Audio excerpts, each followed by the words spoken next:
Kajal Kajal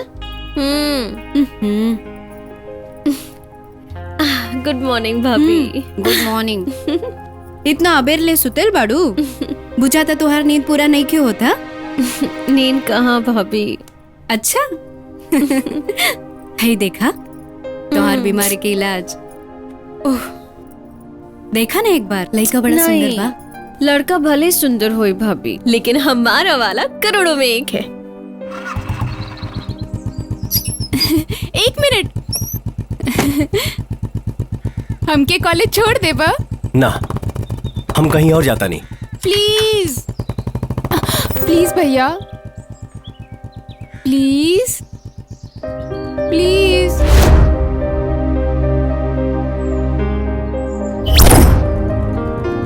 please भैया, please please please please please please please.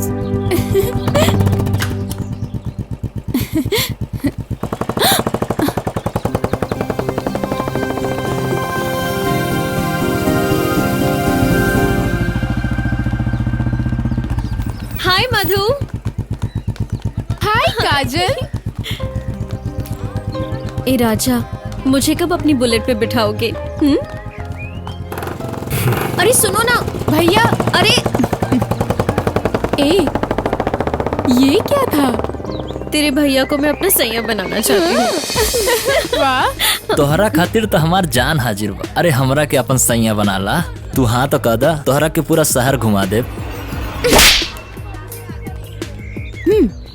अगली बार ऐसे जगह मारब। चला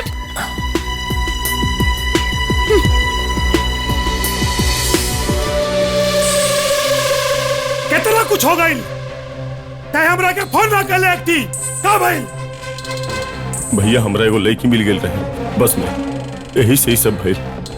वो हमनी के बहुत मार मरलस, पिटलस, जेल भेजवा देलस। का करते? का नाम है होकर? कहाँ मिली हूँ?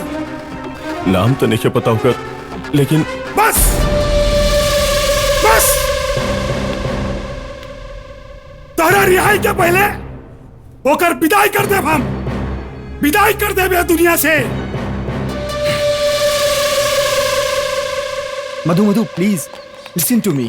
क्या है? बात तो सुनो प्लीज। मैंने कहा ना कि तुम जाओ यहाँ से। चाहते हो कि मैं मारूं? प्लीज हाय, मैंने कहा ना जाओ, वरना बाबा प्लीज मुझे कुछ नहीं सुनना। जाओ प्लीज जाओ।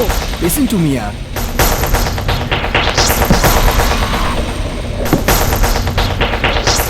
प्लीज मेरी बात समझने की कोशिश करो। छोड़ो मुझे। अरे भैया तोर हिम्मत कैसे भाई? भैया भैया हमरे बहन के हाथ लगावे के? हाँ?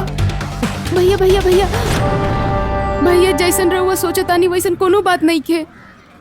तो फिर का बात है? भैया अरे बोल ना। भैया हमनी के एक दूसरे से बहुत प्यार करेनी।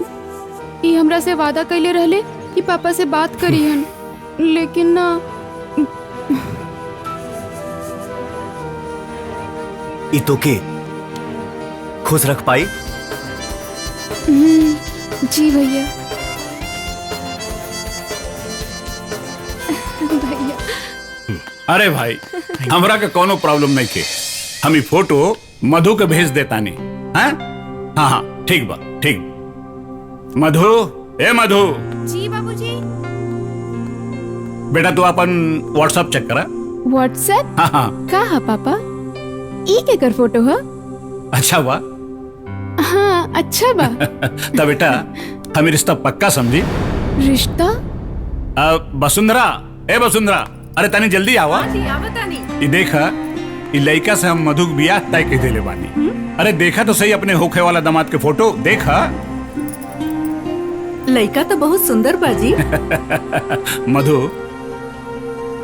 एकरा से तू खुश बाड़ू ना? मधु बिल्कुल खुश नहीं खे एसपी साहब। एगो अजनबी के फोटो दिखा के लड़की के रजामंदी जानल ठीक ना है। मधु की असली खुशी तब मिली जब वो अपने पसंद के लड़का से शादी करी। ए, तू कहल का चाहत बड़ा? मधु प्रेम से प्यार करे ले। मधु। जी जी पापा, पापा हम कोनो प्रेम के ना जाने ली। सुन लेला,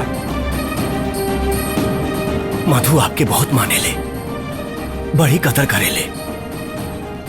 और पगड़ी कबो गिरे ना दी। ऐसे बढ़ के खुशी एगो बाप खातिर और का हो सकेला। रउआ जहां भी चाहब ओकर शादी कराई। वो अपने चाहत के गला घोट के डोली में बैठता जाई, मगर जीवन में कभी खुश ना रही। हम कुछ सुनल नहीं की चाहत।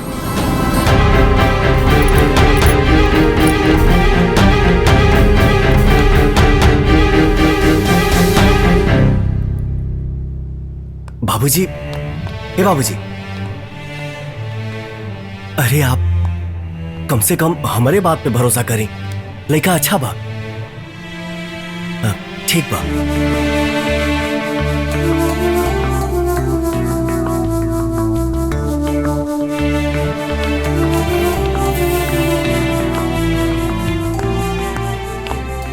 बाबूजी, लड़का पढ़ा लिखल भी बा, शादी कर देवे के चाहिए।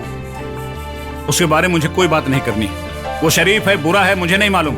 आज के बाद उसके बारे में बात मत करना।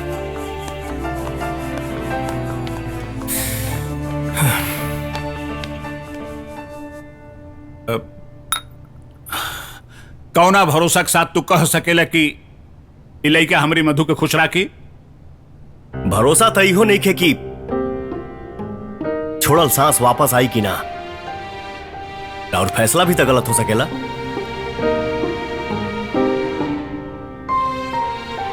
ए बाबूजी, एक बार, सिर्फ एक बार हमारे बहन के प्यार पर यकीन करके देखी।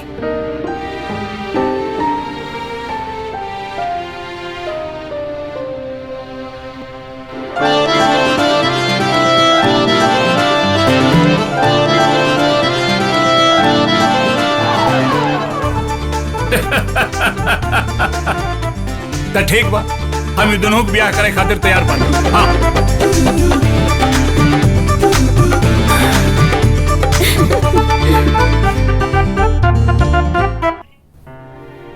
हाय, एक तो शादी होके जाता, रातों दिन चांदनी काटी है।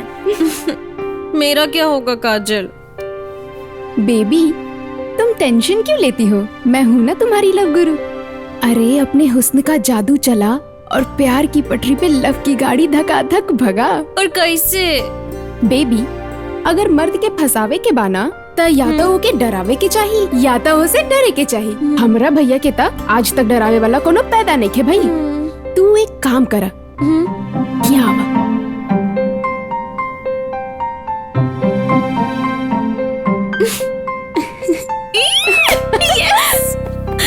तो के पावे खातिर कुछ ना कुछ तो करी ही के पड़ी।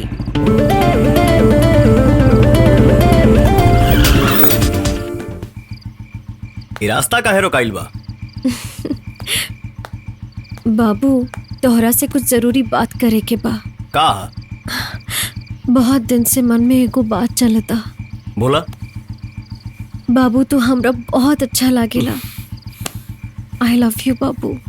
दिमाग ठीक नहीं खे? नहीं खे, हम अपना जवानी में जंग न लागे दे।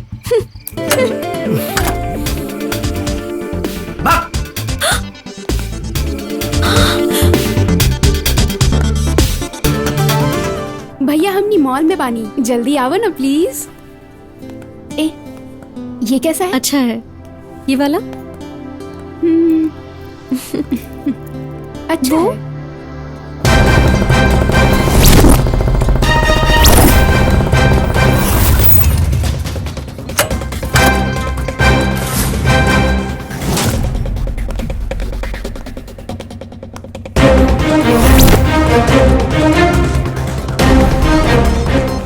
हाँ भैया, वो बस वाला आदमी मॉल में है। अरे भैया, भैया इनका ऊपर ही कैसन लागी? बढ़िया, बहुत बढ़िया।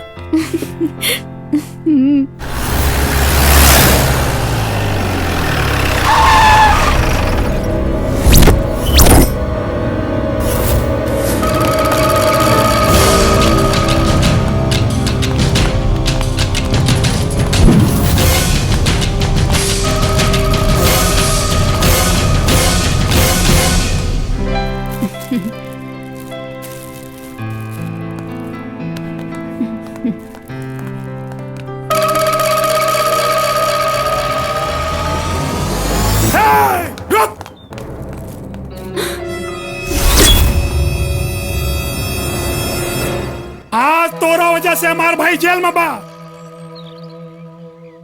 आज हम तोहरा के मौत के नींद सुलाई।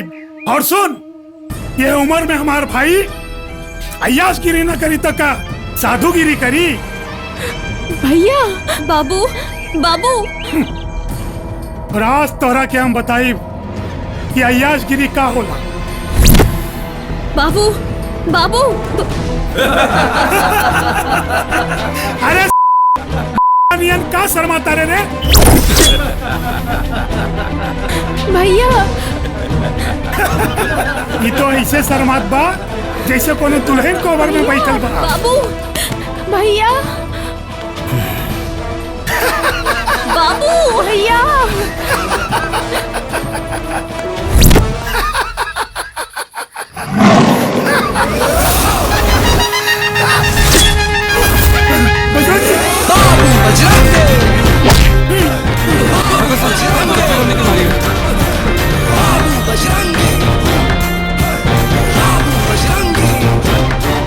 शेर अगर खामोश रहे तो एकर मतलब ही ना है कि शिकार कईल भूल गए।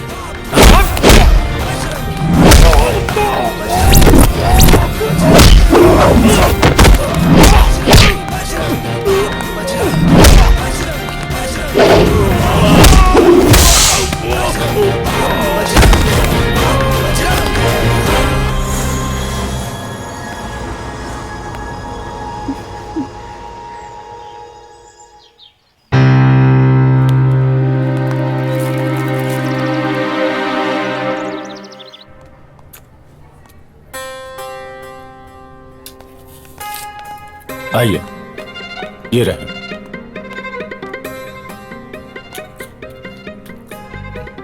मारपीट कैसे हुई? किसने मारा तुम्हें? बताओ हमें।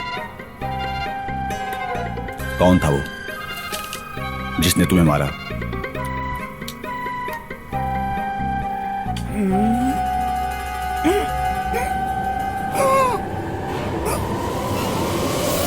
रजनीकांत। क्या बक रहे हो?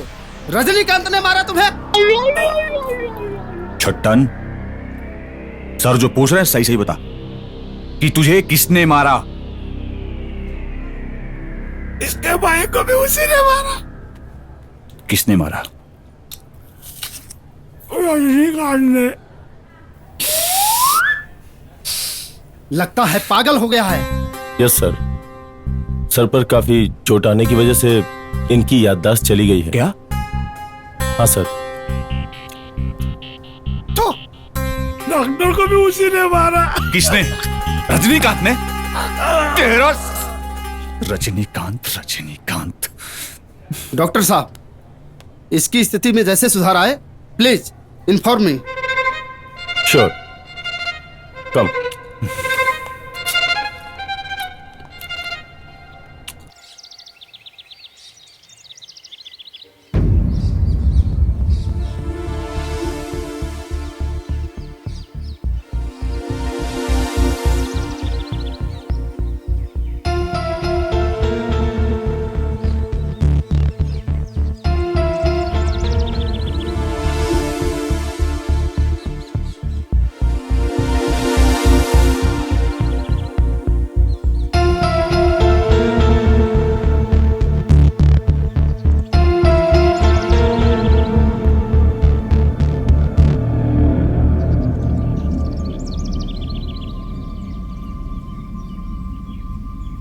हरिओम हरिओम।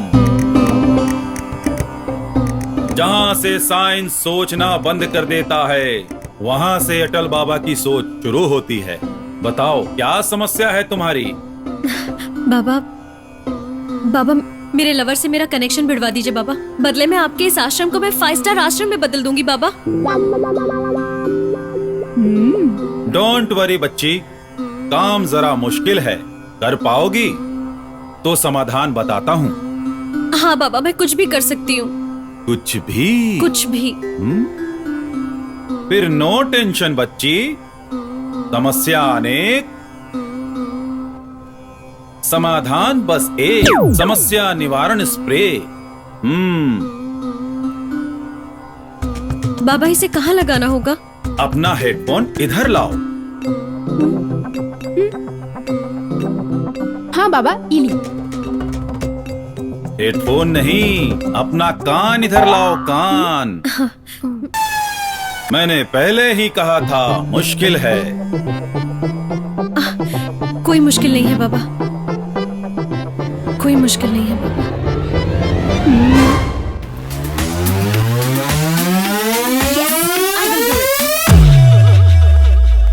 आवा।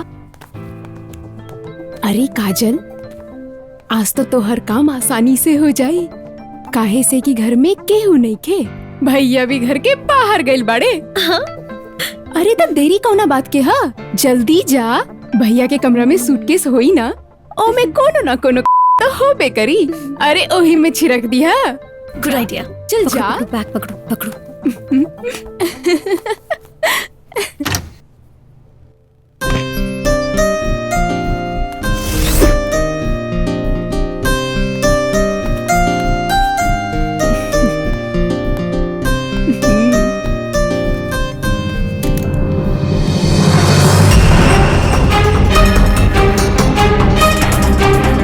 अरे बाबू के बैग में रिवॉल्वर कैसे?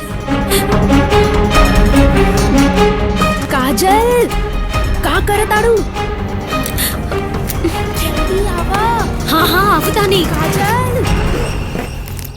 हमारे बीच में माननीय कैबिनेट मंत्री भाई सईद आलम जी, हम नौजवानों किसानों के नेता मजदूरों के मसीहा माननीय सईद आलम जी हम लोगों के बीच में पधार रहे हैं। इनका जोरदार तालियों से स्वागत करके इन्हें इस सभा में सम्मानित किया जाए।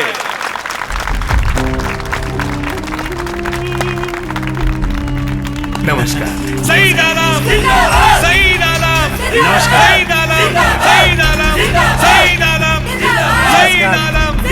सईद आलम, सईद आलम। शांत से बैठ जाए आप लोग। आप मंच पे बैठे सारे गणमान्य लोग, भाइयों, माताओं और बहनों, आप तमाम लोगों का तहे दिल से इस्तकबाल करता हूं और स्वागत करता हूं। मैं यहां कुछ वादा करने नहीं, बल्कि एक छोटी सी कोशिश करने आया हूं, क्योंकि कोशिशें अक्सर कामयाब होती हैं और वायदे अक्सर टूट जाया करते हैं।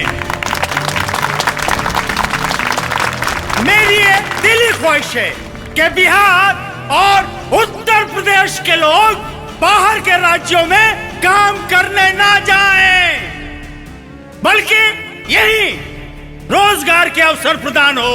बाकी हमारी कोशिश है कि लोग यही रोजगार करें और यही रहें, और बाहर के राज्यों से लोग यहाँ काम करने आए। आप सबसे मैं आखिर में बस यही एक गुजारिश अदब के साथ अपनी बातें खत्म करना चाहता हूँ कि सब संभव होता है जब इच्छा निश्चय में बदलती है। फूल अगर संकल्प करे तो कांटों से राह निकलती है। सईद आलम, सईद आलम, सईद जय भारत, जय हिंद, जय बिहार।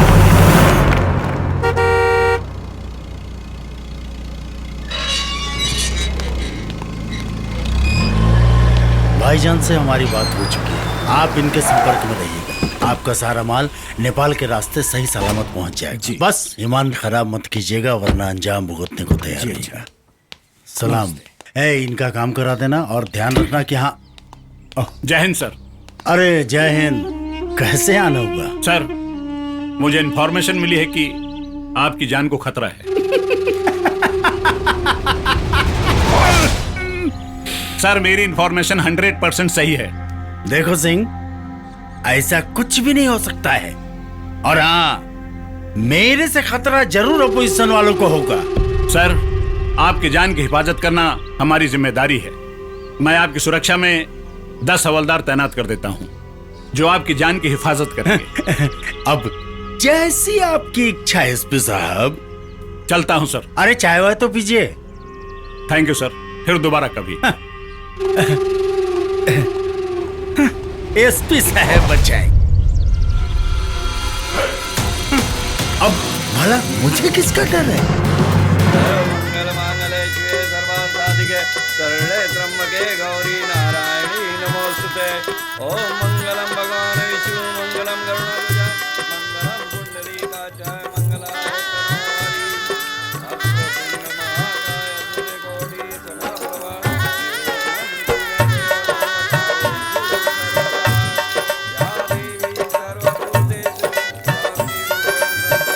भैया राउत फोन आइल बा।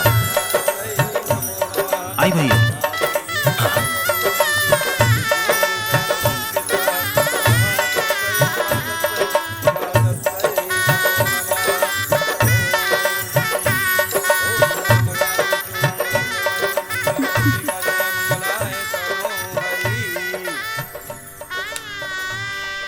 हेलो बजरंगी।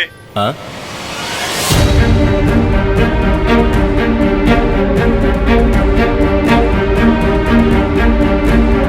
खुश रहो बेटा, खुश रहो। खुश रहो बेटा। हैं? एक मिनट हटा। क्या बात है इंस्पेक्टर? सर जो आपके घर में लड़का रह रहा हाँ, है हाँ। वो बाबू नहीं, एक मोस्ट वांटेड मुजरिम है जिसे पुलिस तलाश रही है।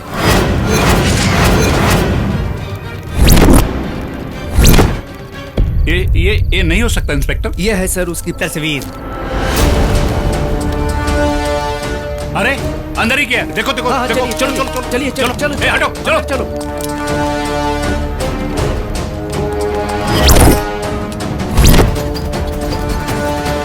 कुछ लोग इधर जाओ, कुछ लोग उधर जाओ, चारों तरफ छान मारो।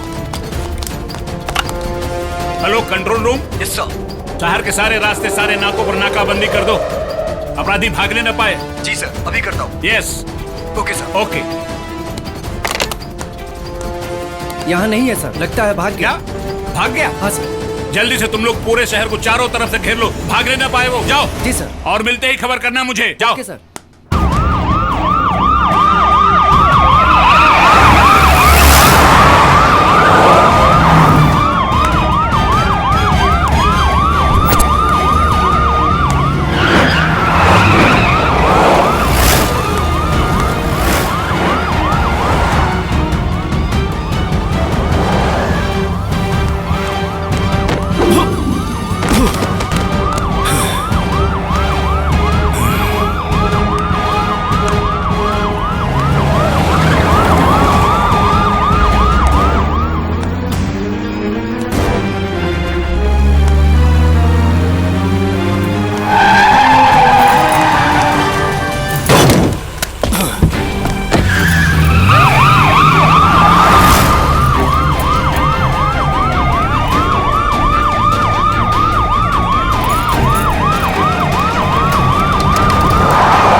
तोहरा सूटकेस में रिवॉल्वर देखते ही समझ गई रहनी कि कुछ तो गड़बड़ जरूर बा।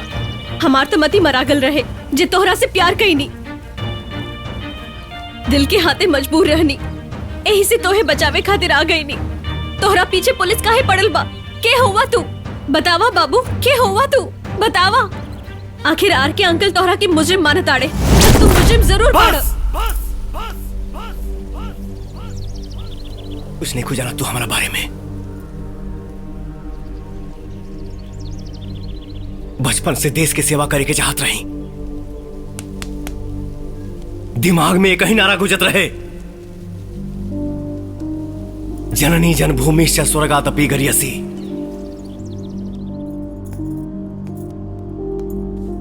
अच्छा बच्चों, ये बताओ कि आप लोग पढ़ लिख कर भविष्य में क्या बनना चाहते हो?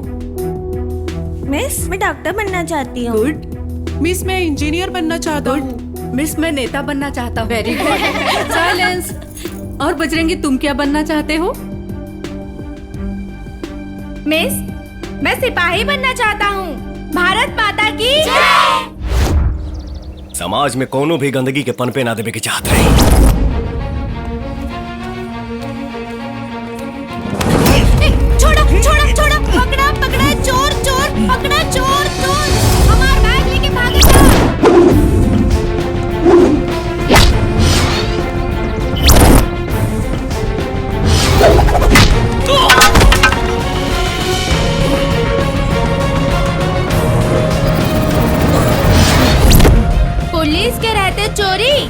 कब्बो ना। का जानल चाहता रू? हाँ, हम हूं एगो सिपाही बन के देश के सेवा करे के चाहत रही। वो दिन के बाद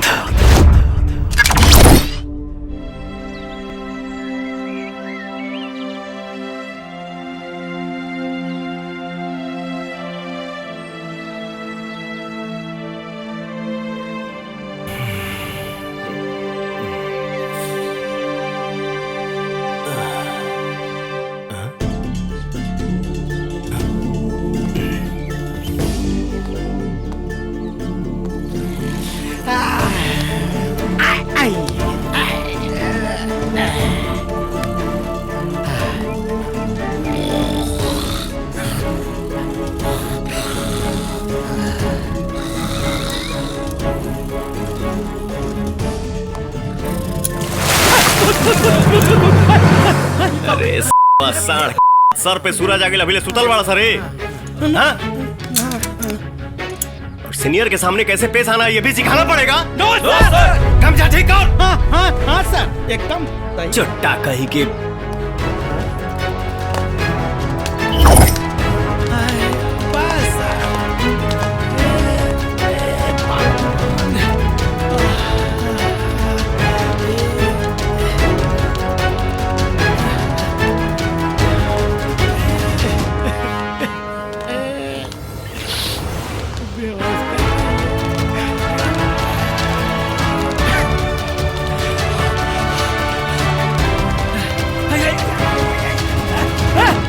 भैया लागत जो तेल निकलिए छोड़िए। का भइल?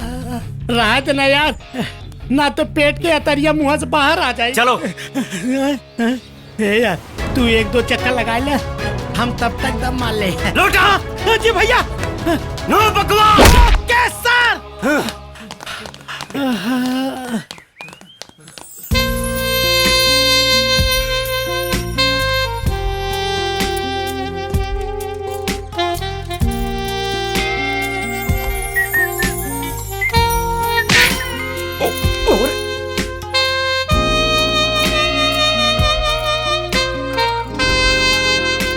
बजरंगी, हाँ? इतने दिन से प्रैक्टिस कर रहे हो, नौकरी कब मिलेगी? अब देखा क्या होता। अरे सही ही होगा। तनी सुना, ये हमार प्यार करे के समय बा। भाई पहले इनकी नौकरी कर लो, मैं तो चला।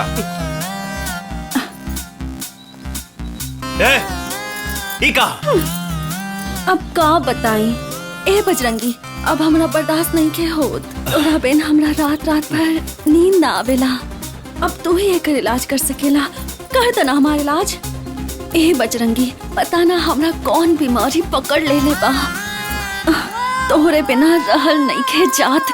अपना बाबूजी से कहो कि खूंटा में बंधवा दे।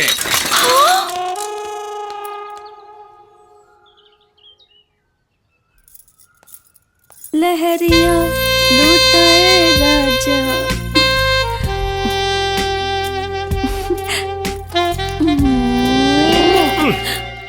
ई का हो? तोरा बाबूजी के शर्त याद नहीं खे का? हाँ? नहीं खे याद तो हम याद दिलाओ था। खाली बात से पेट ना भरेला, पेट भरे खातिर पैसा चाहिए पैसा। बाबूजी पैसा से कोई बिस्तर खरीद सकेला, नींद ना। चुप कर तू।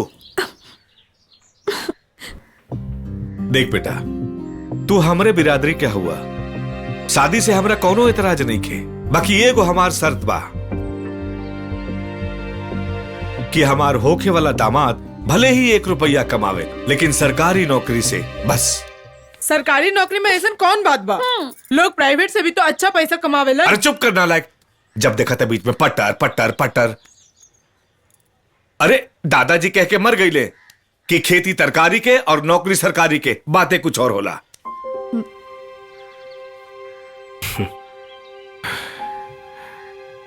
दादाजी तो बोल के मर गईले और यहाँ हमार जवानी जियान होके पे लागल बा। ते का बुदबुदावत रे रे? कुछो ना। ठीक बा, वैसे भी हमार सपना बा पुलिस बने के, भारत माई के सेवा करे के। अब पुलिस बनला के बाद ही पायल के हाथ मांगे रहुआ चौकट पे आई। प्रणाम। बजरंगी, जब तक पुलिस ना बन जाए तब तक नो लव नो रोमांस।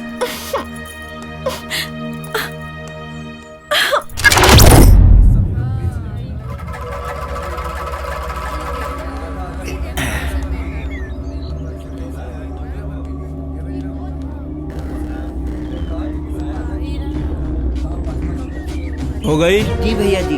चल निकल।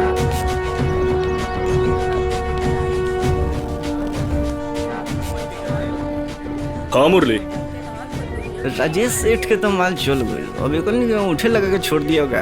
काहे कोनो दिक्कत नहीं ना बा? ना ना देख लिए तू एक एक से साइन कराओ तरह। हाँ हाँ अंगूठा मरवाल भूल है मत। चलाओ अंगूठा लगाओ लोगिन। ये भैया देखा, आज सबसे फिर अंगूठा लगवा था, लागत है फिर आज गेहूं चाउर न दी। चलो अंगूठा लगाओ। राशन दा? राशन खत्म हो गई, चलो अंगूठा लगाओ। राशन आइल बा तो राशन कैसे खत्म हो तू गई? जानता रह? राशन खत्म हो गई बा, चलो अंगूठा लगाओ। ना लगाई, पहले राशन दे। समझ में नहीं खे आवत तोरा, चलो अंगूठा लगाओ। ए बड़ो का रे, मुरलिया के बात तोरा समझ में नहीं आवत। बाके तू ठीक नहीं क्या करब, जब राशन आइल बा तो राशन कैसे खत्म हो गई? ए बड़ो काहे वक्त से पहले अपना मौत के बुलावा तड़ा। मुरलिया बात से समझावता समझ जो, ना तो लात से समझाई। गरीब ऐसा है के तू लात मरवा, तोरा का लगत बाकी तोरा सबक सिखावला क्यों नहीं खे? क्या करा के बोले भी? कोनो गुंडा के, पुलिस के कि कोनो नेता के? ना ना गुंडा, ना नेता, ना पुलिस, गरीबन के मसीहा, धर्म सम्राट, भारत माँ के बेटा के बुलाई। चल बोला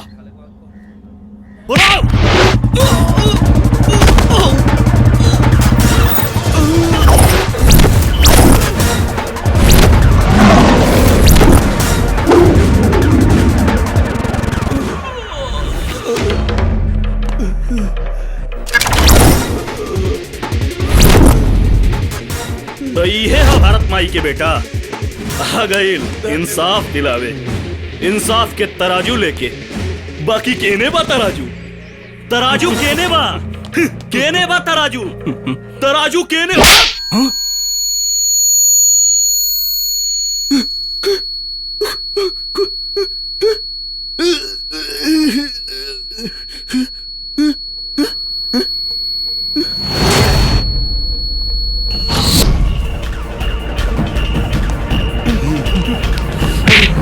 छोड़ दो, तराजू पता चल गई। छोड़ दो।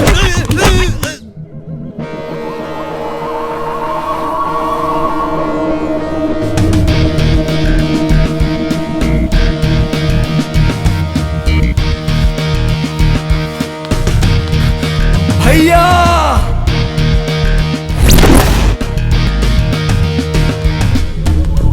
बाकी भैया के सिपाही लोग थाने ले गए हैं।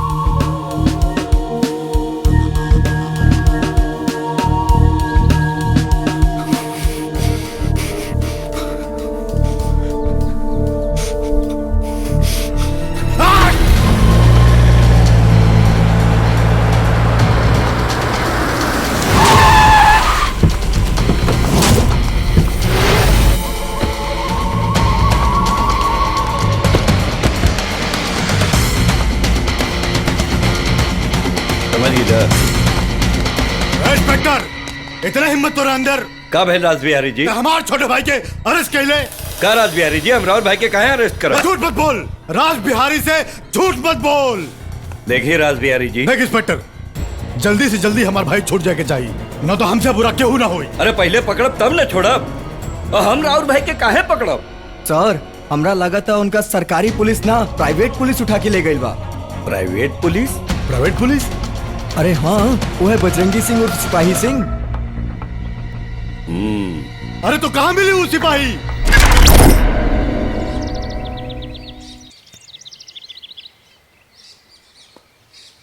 हे लोटा। यस सर। यानी कि का सजा दिहल जाओ? अरे सर बहुत बड़ गलती ना कैले बाड़ा सन। हाँ इतना कैल जा सकेला, ऊपरा से नीचवा तक जो पसीनवा बा ना चुआ देहल जाए। जी भैया। गाना लगाओ रे।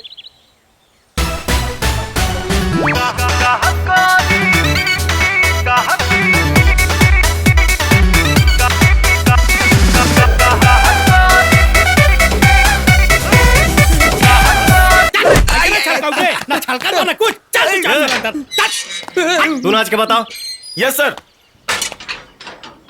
दिलवा में जगह दे दो, दिलवा में जगह दे दो, कहाँ कोरी गोद करिया।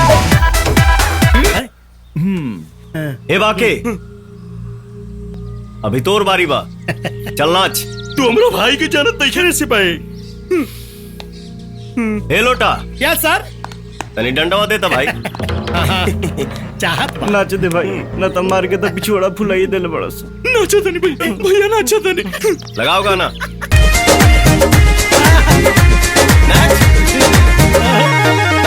जब मैं आई सुहाग वाली रात रे, उसने चुम्मा से किया शुरुआत रे। जब मैं आई सुहाग वाली रात रे, उसने चुम्मा से किया शुरुआत। पहले घूंघटा उठाया फिर बेड पे बंद कर।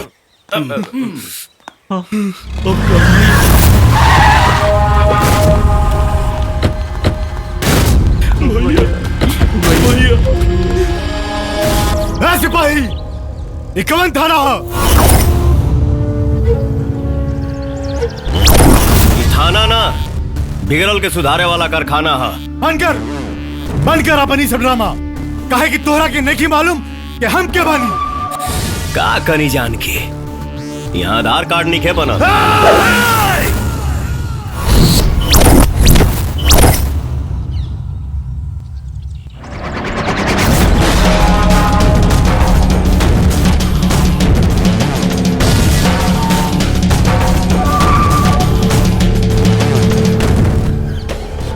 कान ठीक बा हमार, लेकिन दिमाग अक्सर खराब हो जाला। हमार दिमाग खराब भइल न तो दोनों भाई के। और सुन, सरकारी राशन घोटाला में तोरा भाई के मरले बनी। चुपचाप गरीबन के राशन दे जो और अपने भाई के ले जो। प्राइवेट पुलिस स्टेशन का मतलब कर, और क्या देना तोरा की परमिशन? जनता, और जनता से बढ़ के सरकार नहीं खे। तोरा भाई के पिटला पर तोर कहीं और दुखाता, लेकिन आम जनता के तकलीफ भइला पर हमार यहाँ दुखेला। और जब यहाँ दुखेला तो तोरा जिसन के करम फुटेला। का प्रॉब्लम बहा? जब देश में प्राइवेट स्कूल हो सकेला, प्राइवेट बैंक हो सकेला, प्राइवेट हॉस्पिटल हो सकेला, तब पुलिस स्टेशन काहे ना? यहाँ से 50-50 कोस दूर गांव में जब कोई गुंडा पनपता है तो उसका बाप यही कहता है कि सुधर जाओ बेटा, वरना बजरंगी आ जाएगा। क्या बात है, क्या बात है। प्राइवेट पुलिस स्टेशन चलेंगे, इनकम चवन्नी के ना, और बिगाड़ सबसे। कितना दफे कहली कि कोनो ढंग के नौकरी कैले बेटा, लेकिन ना, जब बनब तो पुलिसिये बनब। अरे अब तो चुप करी। का चुप करी? हमरे चुपे रहे के सब नतीजा बा। आज तोहार लायक लड़का का कैले बा तो के पता बा? हम बताओ तानी। हम रास बिहारी से बदतमीजी कैलस और उनकरा भाई के भी पिटलस। अब वो का करी है रामा जाने। का करी है? हाँ चुप कर, नालायक कहीं के। सुना, कह दिया अपना लायक से, अगर खतरा से खेले कितने शौक बा ना, तो अकेले खेले, पूरा परिवार के ना झोंके। समझा दिया अच्छी तरह से। ए ज्योति, जो खाना लेके आओ।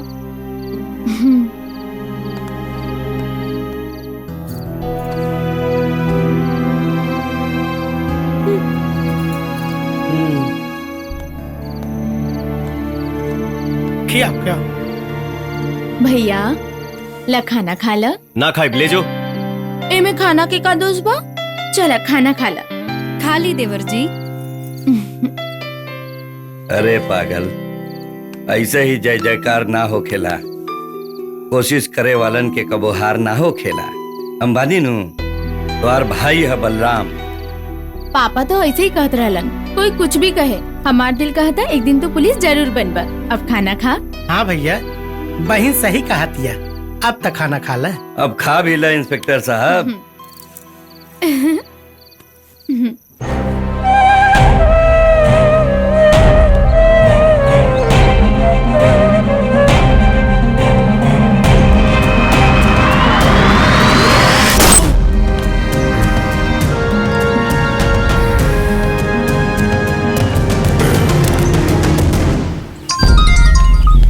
अस्सलाम वालेकुम भाईजान। वालेकुम सलाम। भाईजान से अभी बात करवाता हूँ। भाईजान, हिंदुस्तान से आलम का फोन है।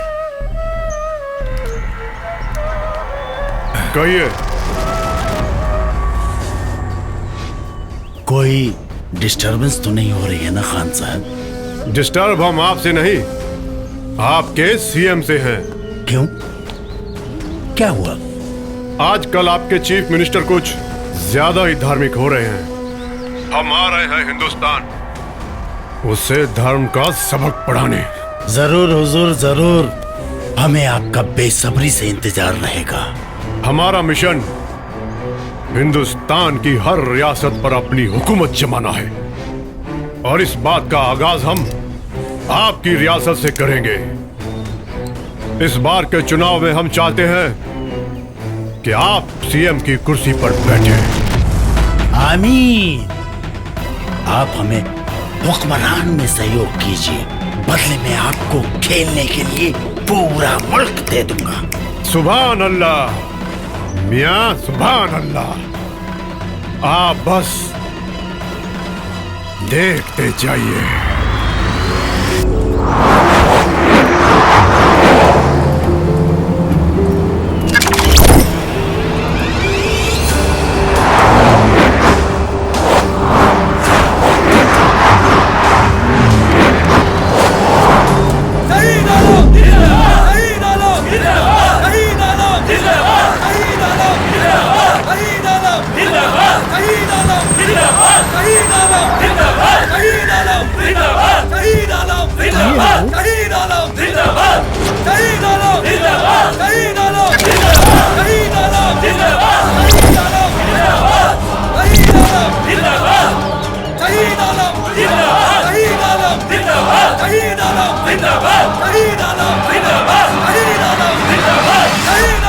शांत हो जाइए भाइयों, शांत हो जाइए।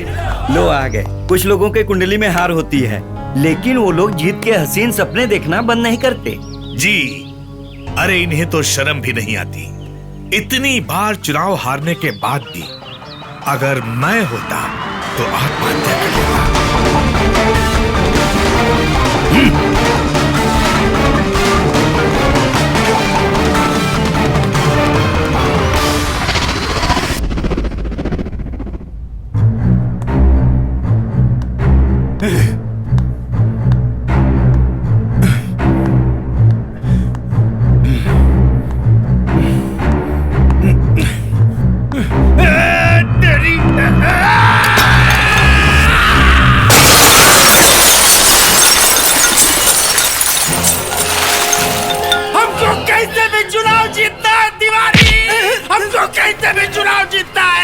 शांत हो जाइए हजूर, शांत शांत शांत। हजूर, अगर आप अकबर बादशाह हैं तो मैं भी आपका बीरबल हूँ हजूर। और इस बार का चुनाव सिर्फ और सिर्फ आप ही जीतेंगे। वो कैसे? वो कैसे? अरे वो कैसे? देख रहे हैं ना हजूर, पानी के बगैर मछलियां कैसे तड़प तड़प के अपनी जान दे रही हैं बेचारी। ठीक उसी तरह से विरोधी पार्टी के नेता को अब कमजोर करना होगा और दिग्विजय सिंह की सारी ताकत यहाँ के जो तमाम छोटे बड़े गुंडे हैं जो चुनाव के लिए फंड इकट्ठा करते हैं हजूर, और फंड नेता के लिए ऑक्सीजन का काम करता है, ऑक्सीजन का। और अगर चुनाव के वक्त ही किसी नेता को ऑक्सीजन न मिले तो उनकी भी हालत इन मछलियों की तरह बिना पानी के ही तड़प तड़प कर जान देनी पड़ेगी जहां पना।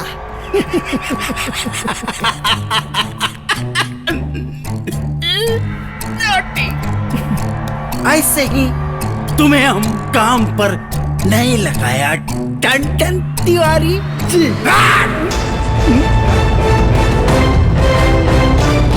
ताकत तो तुम इकट्ठा कर सकते हो दिग्विजय सिंह, पर कमीलापन कहाँ से लाएगा? कमीलापन हाँ?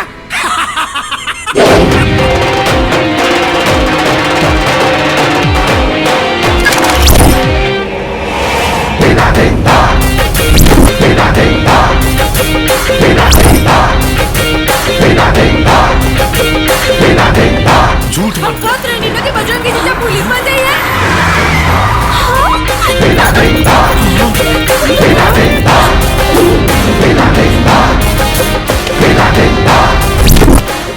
ये ना हो सकेला। अरे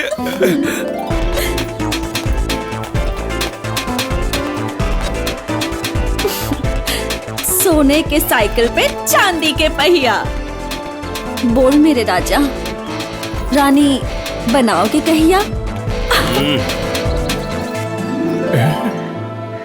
वादा पूरा किया ससुर का, अब बारात लेके आऊंगा। शादी रचा के तुझसे अपनी दुल्हन तुझे बनाऊंगा।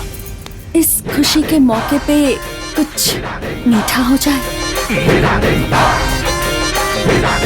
काहे ना?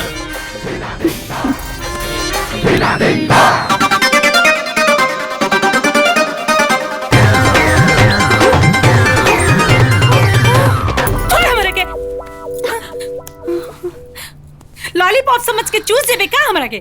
सपना रे। लाज शरम कुल धोके पी गइल पियाई लड़की। हे भगवान, हमरा एकर लक्षण कुछ ठीक नहीं खेलागत। अभी ये भैया से कहतानी तोर मांग टिकवाए के पड़ी। भगवान, बुआ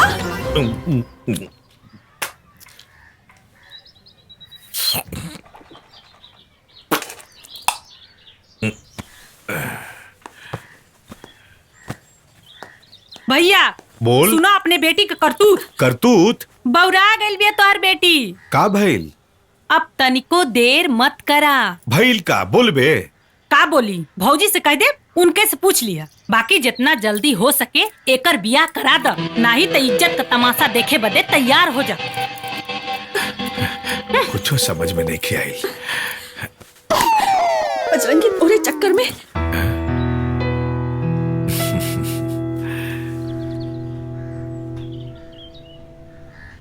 बेटा बेटी के शादी में जरूर रही है लोगन। तोहनी के चलते ये शादी दहेज मुक्त हो रहा है। अरे चाचा, अब इतना हमार फर्ज रहे। दहेज दरअसल एगो समाज की बीमारी है।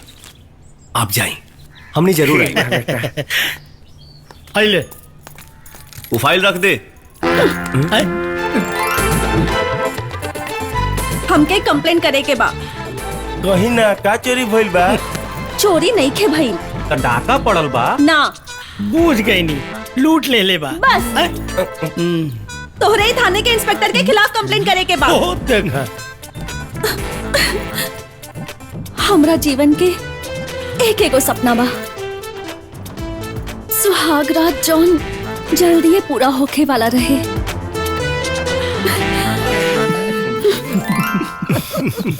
लेकिन तोहारे इंस्पेक्टर के वजह से आज लेना पूरा भइल।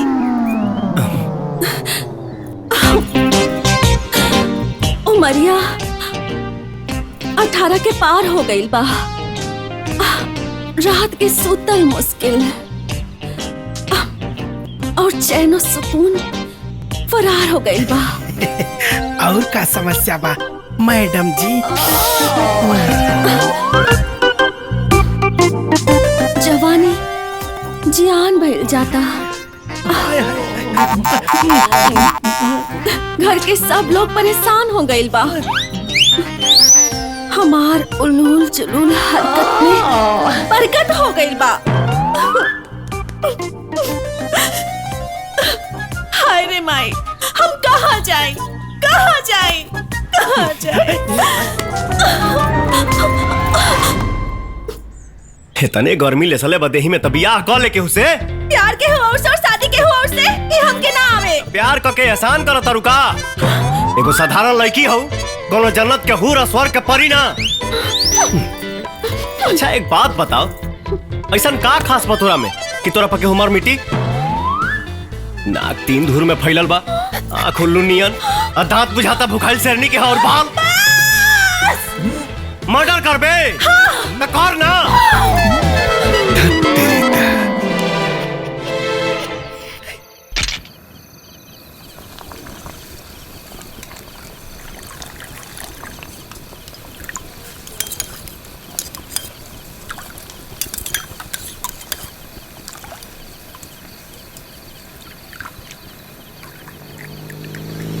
चाय रे पिया दो भाई चाय दो भाई हमनी के चाय पिया हम पिए माथा खराब ताक देबे का आइला इतना गरम गरम आय हाय आय हाय का बनावट बा ओह का लागत भगवान कारीगरन के छुट्टी देके बड़ा फुर्सत से बनैले बाड़े। अरे ये तो एकदम मृगनैनी लगत यार कसम से। अब पगलाई बासन हाउकला जितना हाउक खोए हाउकला पटावे वाला काम था हम करी ले। एकरा के तो हम पटाई मदहोशी शर्मा। हाँ टोरिया के मंत्र तो जानत नहीं खा। सही कहा तारे। गेहूं के मूरी पर चल रहा हाथ फेरे।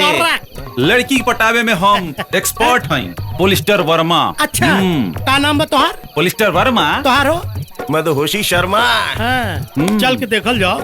और लड़की पटावे में ना दम लागेला और जकरा रही दम ना बेटा वही गाड़ी खुट्टा। चला चला देखल जा। ठीक बा चारक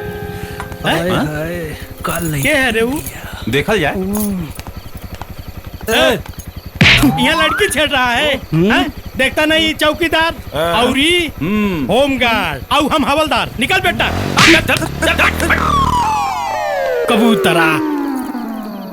आओ मैडम ई लाली लिपस्टिक लगा के सज सवर के चलबू ना तो आजकल का है ना कि मर्दन के नियत खराब हो जाना बुझलू ना। हमरा के नजदीक रखल करा तहारी कमसीन और नाजुक त्वचा के खरोंच तक केहू आँख भी ना उठा पाई। 100%। हम तो कहतानी कि हमरा के बॉडीगार्ड रखला 24 घंटा बिना पगार पानी के लेफ्ट। हेलो ज्यादा ओवर स्मार्ट मत बन। अगर तुम लोग की जगह मेरा भाई भी होता तो वो भी यही करता जो तुम लोग कर रहे हो, समझे ना?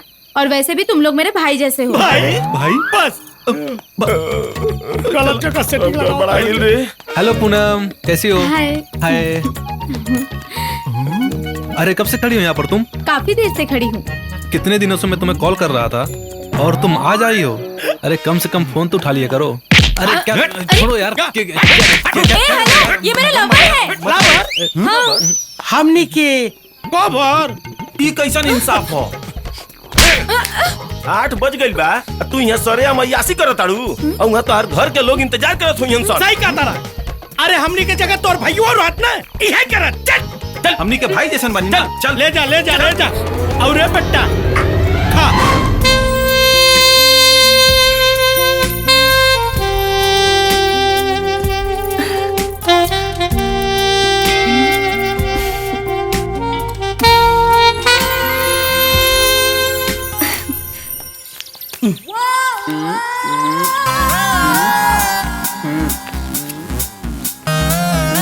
इल्ला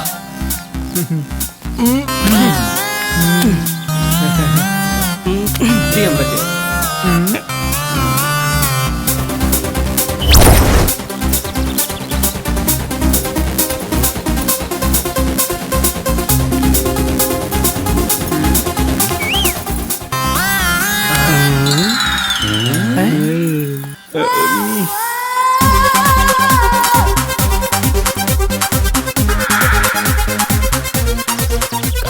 नहीं देखा सन। अरे जन धन के योजना में जब 15 लाख मिली तब नू सामने 1 करोड़ के बेरर चेक हमनी के सामने भी आ। चलो सब भजा लिया। चल आई देखी बड़ा कोमल बड़ू। अरे नेवता दे के धोखा मन दो ये देवता। अरे आवा हो सुना ये करे जा। खाने सट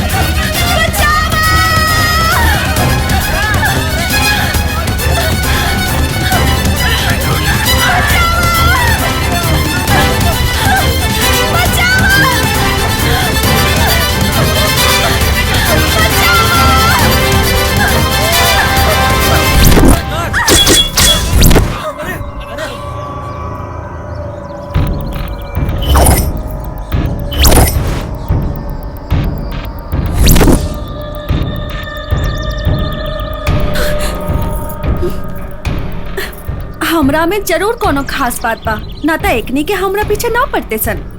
बुझला? ए लवली, चलो दिखा दे लू, फिल्मों कब दिखाईबू? ए, लड़की लेके आवा।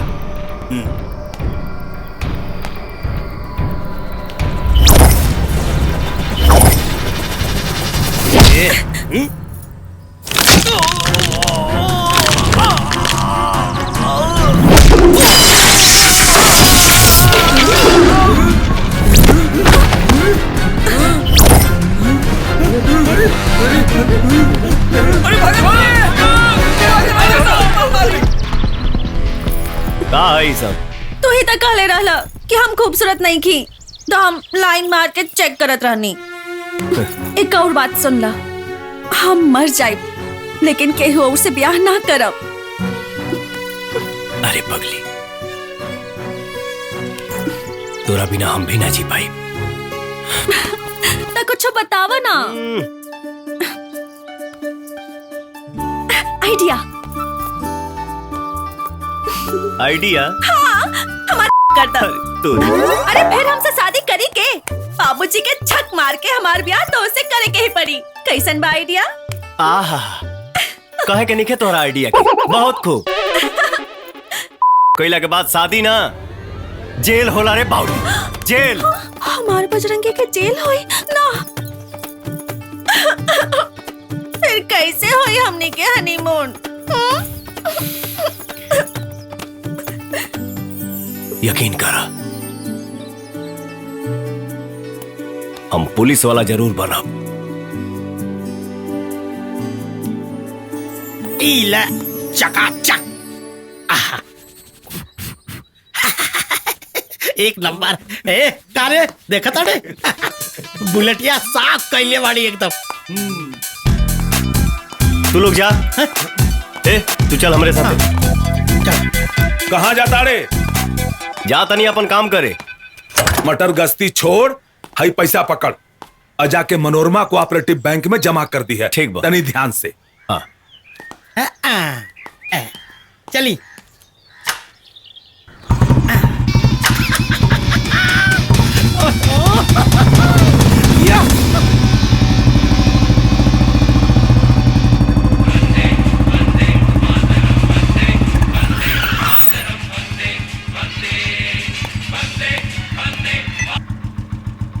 हेलो भैया, थाना में आपसे क्यों मिले आइल बा? अच्छा लोटा।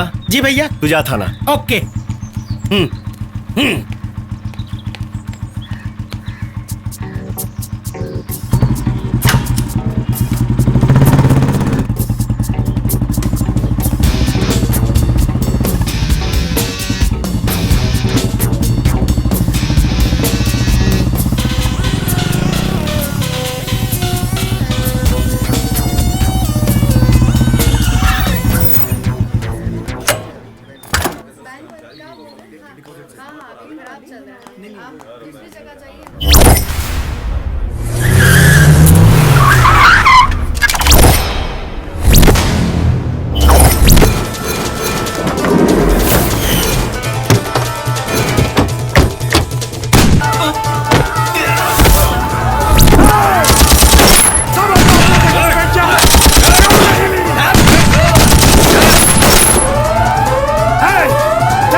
बैंक नहीं, आम जनता का विश्वास है। जिसे तू लूटने आया था वो पैसा नहीं, किसी गरीब किसान के खून पसीने की कमाई है। इन पैसों से किसी को अपनी बेटी बहन की शादी करनी है, तो किसी को अपने बच्चों को अच्छी शिक्षा देनी है, किसी को अपने माँ का इलाज करना है। इन पैसों को लूटेगा। तू जानता नहीं मुझे। कमान फास्ट। तुझे जानने में मुझे कोई दिलचस्पी नहीं, और मुझसे दोबारा मिलने की इच्छा मत रखना, नहीं तो इतना फाड़ूंगा कि ना ही तुम्हारी मर्दों में गिनती होगी ना ही।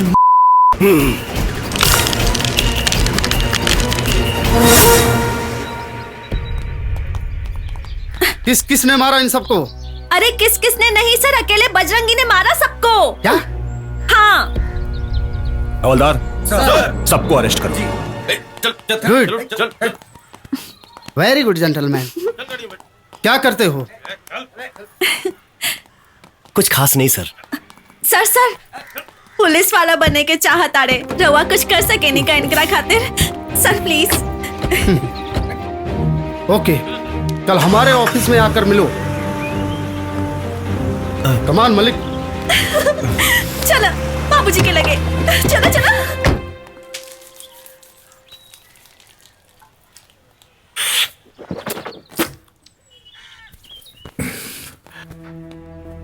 दिलासा खातिर ठीक बा, पर बात से पेट ना भरेला। हम तरह के प्रधानमंत्री मान ले, तका तू प्रधानमंत्री बन जाइबा। 1 साल से कहता नहीं एगो मोटरसाइकिल तो किनाते नहीं खे, आज चलल बाड़े प्रधानमंत्री बना। अरे चुप, उदाहरण देता नहीं रे नालायक। देखा बेटा, एक हाथ से ज्वाइनिंग लेटर लेके आवा और दूसर हाथ से हमारी बेटी के हाथ लेके जा। बाबूजी। फुल एंड फाइनल। ए जी सुनी ना। पागल। बजरंगी। ओके सर। जय हिंद सर। जय हिंद। Sit down. Thank you sir. अच्छा एक बात बताओ बजरंगी, ये तुम अपने बदन पर शर्ट क्यों नहीं पहनते हो? कसम ली है सर, जब भी पहनूंगा वर्दी ही पहनूंगा। गुड। कीड़े मकोड़े मारने से किसी शहर के एक नाले का सफाया हो सकता है, पूरे स्टेट का नहीं या पूरे देश का नहीं। छोटन जैसे ना जाने कितने कीड़े मकोड़े इस प्रदेश को बर्बाद कर रहे हैं। मुझे उन सब का सफाया चाहिए, वो भी एक साथ। सफाई अभियान चलाओगे?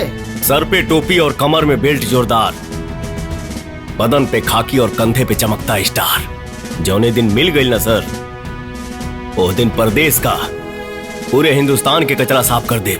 समझ लो मिल गई। कहा? तुम्हें वर्दी ही चाहिए ना? जी। यहां साइन करो। बाकी की प्रक्रिया मैं पूरी कर लूंगा। आज से तुम कॉमन मैन बजरंगी नहीं, एसआई बजरंगी हो। मैं तुम्हें अंडर कवर ऑफिसर नियुक्त करता हूं। ये लो। जेल से भागा हुआ, पुलिस कस्टडी से फरार, कानून के हाथ से बचा खूनी, अंडरग्राउंड शूटर्स, इन जैसे तमाम वांटेड मुजरिमों का लिस्ट है इसमें। शूट देम, कोई भी नहीं बचना चाहिए। प्रदेश के विकास के लिए बाधक ही नहीं, कैंसर है, बल्कि उससे भी खतरनाक। खत्म कर दो उन्हें।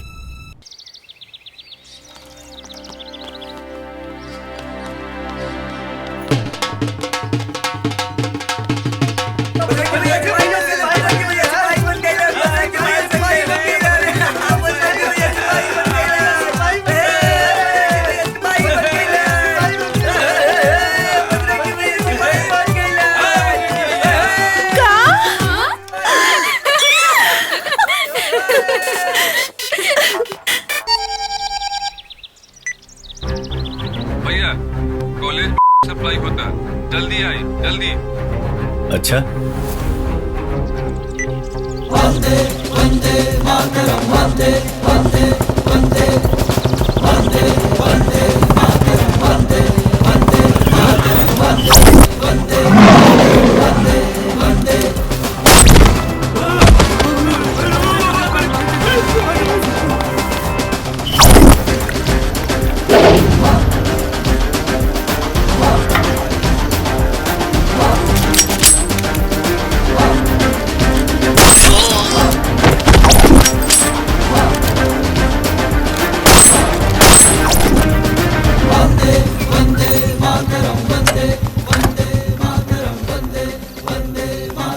वेल डन बजरंगी। मुझे लगता है तुम जल्द ही कामयाब हो जाओगे। जो आपने मुझे आदेश दिया है बहुत जल्द पूरा होगा। गुड, जय हिंद। वेल डन। एसआई बजरंगी ने अपने डीआईजी के आदेश पर शहर के चारों तरफ सनसनी फैला दी है। क्राइम की दुनिया के बादशाह लोग भी उससे पनाह मांगने लगे। बजरंगी ने सारे गैर कानूनी धंधों को जड़ से मिटाने का बीड़ा उठा लिया है। एसआई बजरंगी के अंदर कूट कूट के भरी हुई जनता उनसे काफी खुश है। वो अपने ड्यूटी में इतने मशगूल है कि दिन और रात कब खत्म होता है पता ही नहीं चलता। चंद्रशेखर आजाद और राजगुरु जैसे महान लोग अपने वतन के लिए शहीद हुए थे। बजरंगी के सक्रिय कारनामों को देखकर ऐसा लग रहा है कि बहुत जल्द ही इस शहर से क्राइम का नामो निशान मिट जाएगा। इस देश का औलाद एसआई बजरंगी एक फौलाद की तरह काम कर रहा है। बजरंगी बजरंगी बजरंगी फौलाद की औलाद है, उसे किसी भी कीमत पर इस बार खरीदना पड़ेगा, वरना इस चुनाव में लंगोट भी बेचना पड़ेगा। सूत्रों के मुताबिक पता चला है कि दिग्विजय सिंह के कई गोरख धंधों का एसआई बजरंगी ने पर्दाफाश किया है, जिसमें कई लोगों की गिरफ्तारी भी हुई है। अभी अभी हमारे संवाददाता ने बताया कि बिहार में क्राइम का स्तर काफी गिर गया है, लोग राहत की सांस लेने लग गए हैं। बजरंगी!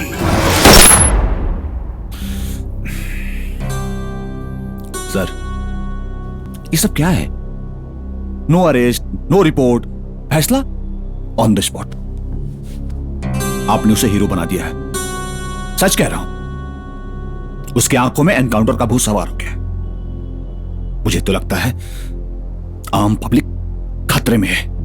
ऐसा कुछ नहीं होगा मलिक, बस तुम देखते जाओ। बेऊर जेल पटना के खतरनाक अपराधी छोटन उर्फ छोटूलाल यादव कल रात पुलिस की आंखों में धूल झोंककर फरार हो गया। पुलिस उसे खोजने की पूरी कोशिश कर रही है, लेकिन छोटन अभी तक पुलिस की गिरफ्त से फरार है। साफे लतखोर।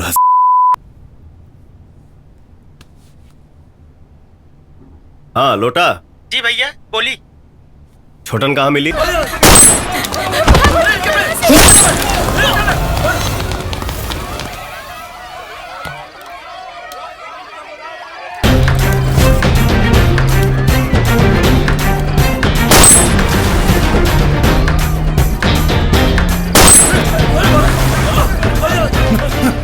ना ना ना भाई, हमरा के ना मारी।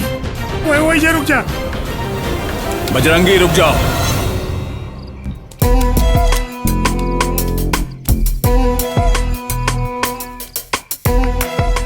सर, रहुआ नहीं जानत ई समाज खातिर कितना घातक बा।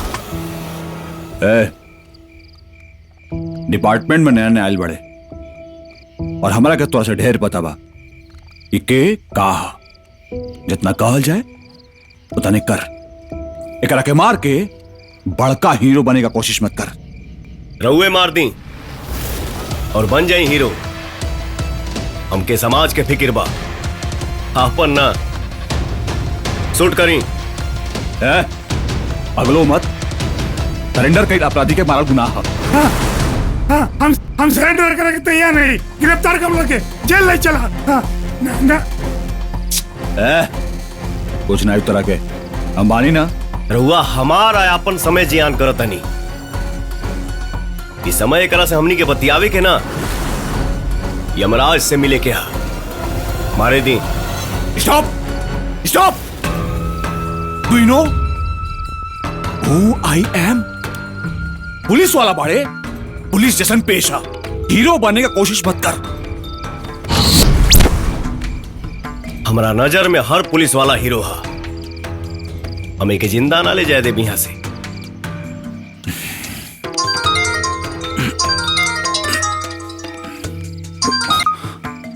हेलो। हेलो। जय हिंद सर। जय हिंद। क्या प्रॉब्लम है मलिक? सर लीजिए, बजरंगी से खुद बात कर लीजिए।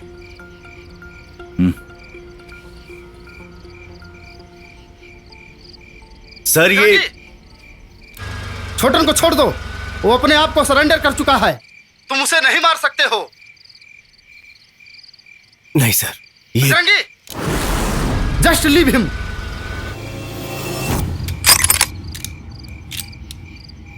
ओके सर।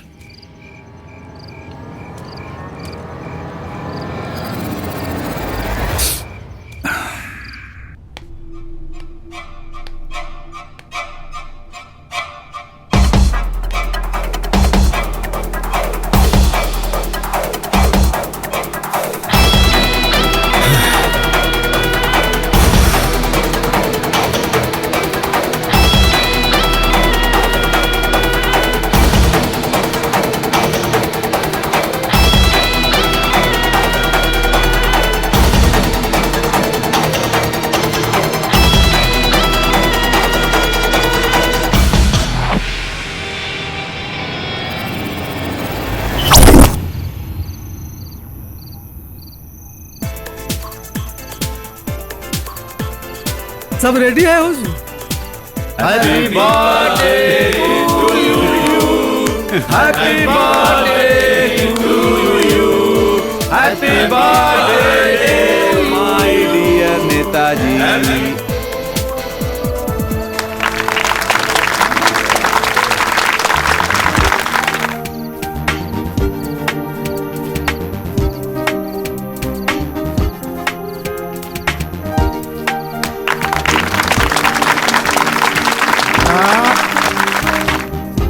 आइए, चलिए चलिए, आइए पार्टी एंजॉय कीजिए, चलिए।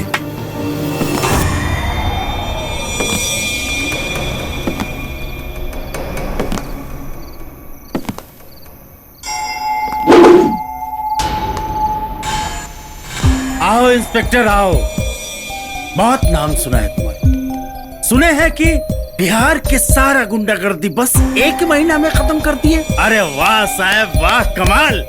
आपने अब तक जो भी देखा महज एक झांकी है, पिक्चर तो अभी बाकी है। क्या मतलब? सॉरी, हम तरह और जन्मदिन के बधाई देवे के ही भुला गई नहीं। हैप्पी बर्थडे सर। अरे thank you thank you thank you. ये बर्थडे के जितना यादगार बनावे के बना ली, शायद अगला बर्थडे राउर किस्मत में ना हो। इंस्पेक्टर क्या हुआ? क्या हुआ? समझाओ इसको। ज्यादा आंख मत दिखाओ, आंख मत दिखाओ। आंख कमजोर और लाचार लोग दिखाते हैं मंत्री जी, हम लोगों की उनकी औकात दिखाते हैं। ये क्या बदतमीजी है बजरंगी? इस हनुमान ने सिर्फ अशोक वाटिका उखाड़ा है, अभी लंका दहन बाकी है, और इस लंका का रावण दिग्विजय सिंह नहीं, तू है बजरंगी। आपने जो लिस्ट बनाया था वो अधूरा था, ये रहा पूरा लिस्ट। लगता है ईमानदारी से आपने लिस्ट बनाया नहीं था। हर सांप्रदायिक हमले के पीछे तुम्हारा हाथ रहता है, चाहे वो मुजफ्फरपुर दंगा हो, भागलपुर दंगा या गया पटना बम ब्लास्ट, लेकिन अब नहीं। तू क्या कर लेगा? तू क्या कर लेगा? तू रे कुंडली में अगर शनि प्रवेश कर जाए तो एक बार जाप ताप से ठीक कर लेगा। मुझे आवाहन मत कर, मैं आऊंगा तो जान लेकर जाऊंगा। पूरा गांव नहीं, कस्बा नहीं, शहर नहीं, पूरा राज्य हमारे कंट्रोल में है। माना कि पूरा राज्य तेरे कंट्रोल में है, लेकिन बजरंगी हमेशा आउट ऑफ कंट्रोल रहता है।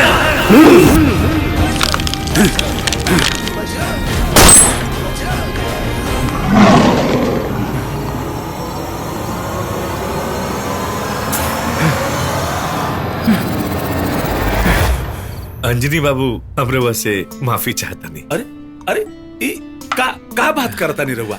बजरंगी के बारे में हमार गलत सोच रहे हैं। ऐसा का बात हो? आपन बिटिया के ब्याह बजरंगी से तय करे आइल बानी का?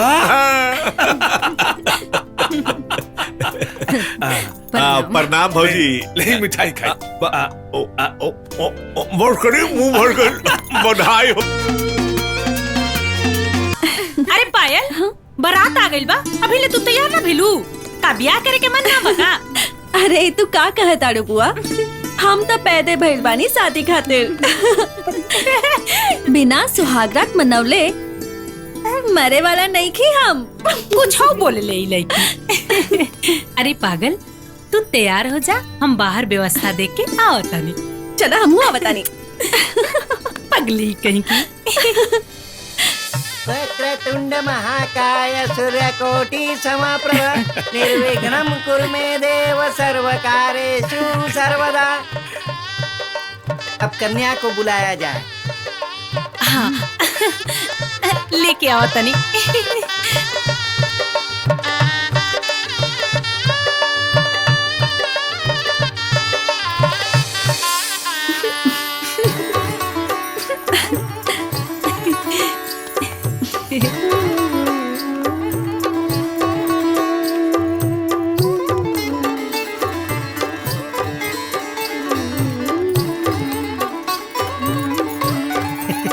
भौजी एक नंबर लागत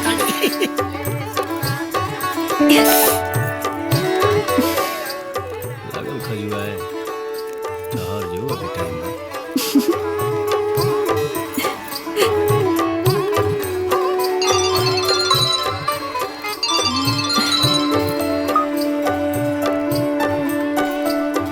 भैया डिपार्टमेंट से फोन आइल बा। हेलो हेलो बाबा, बस 2 मिनट आओ तनी। हाँ हाँ जाए। ए भाऊजी के देखा।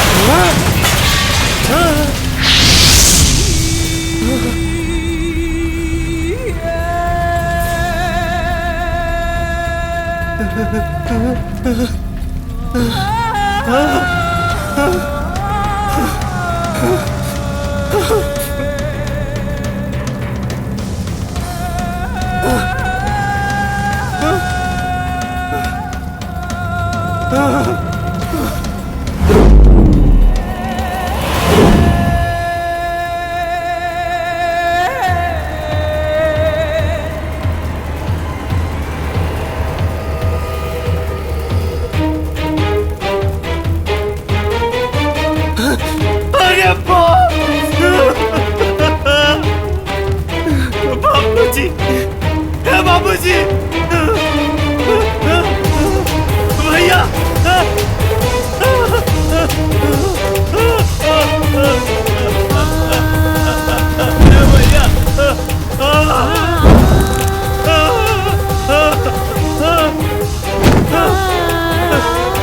भाई,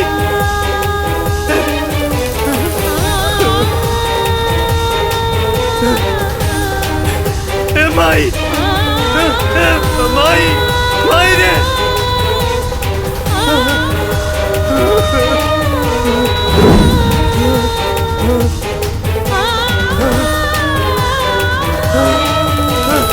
भैया,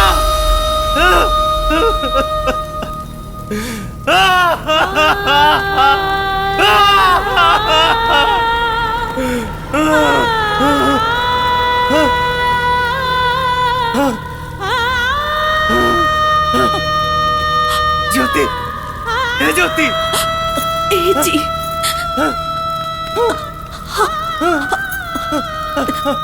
तोरा साथे जिए के चाहत रहे, लेकिन मौत पे इतना जल्दी आई पता न रहे। हमके माफ कर दी।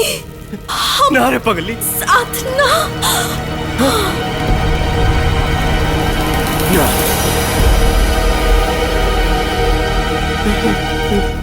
ना,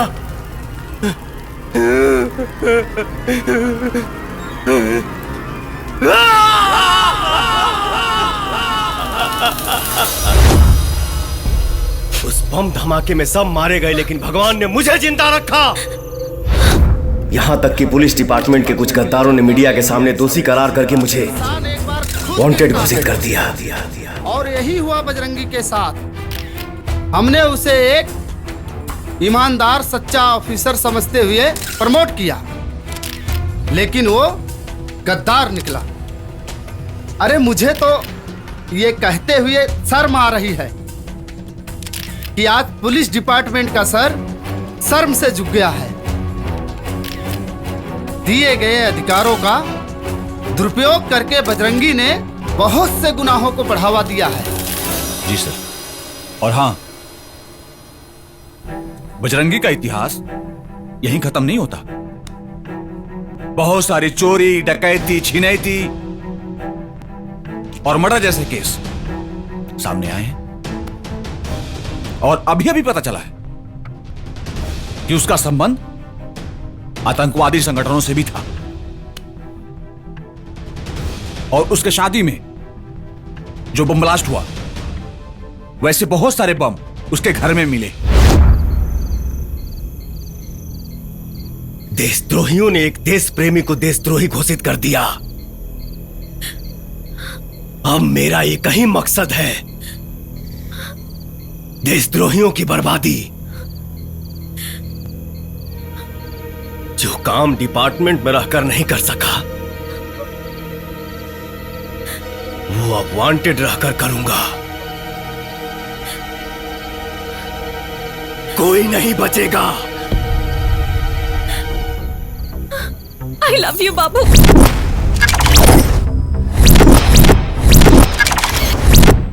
कोर्ट द्वारा लंबे समय से घोषित वांटेड एसआई बजरंगी का केस फिर से आजकल सुर्खियों में है। पुलिस उसकी तलाश में लगी हुई है। इसी बात को लेकर जनता में काफी आक्रोश है। वंदे मातरम वंदे वंदे मातरम वंदे वंदे मातरम वंदे वंदे वंदे वंदे मातरम वंदे वंदे मातरम वंदे वंदे मातरम वंदे वंदे।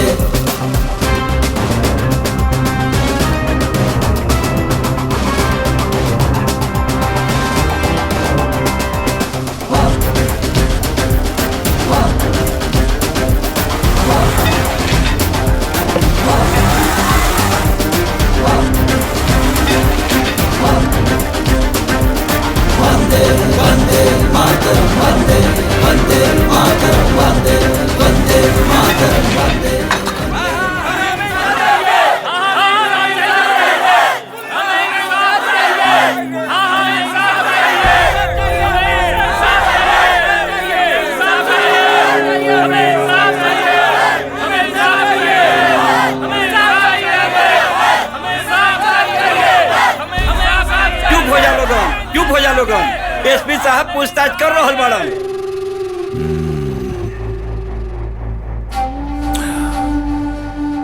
रेप केस का सजा मालूम बा? सीधे फांसी। सर बचे के कोनो रास्ता जरूर होई।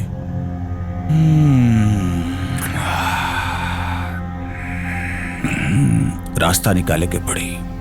प्लीज सर निकाली ना।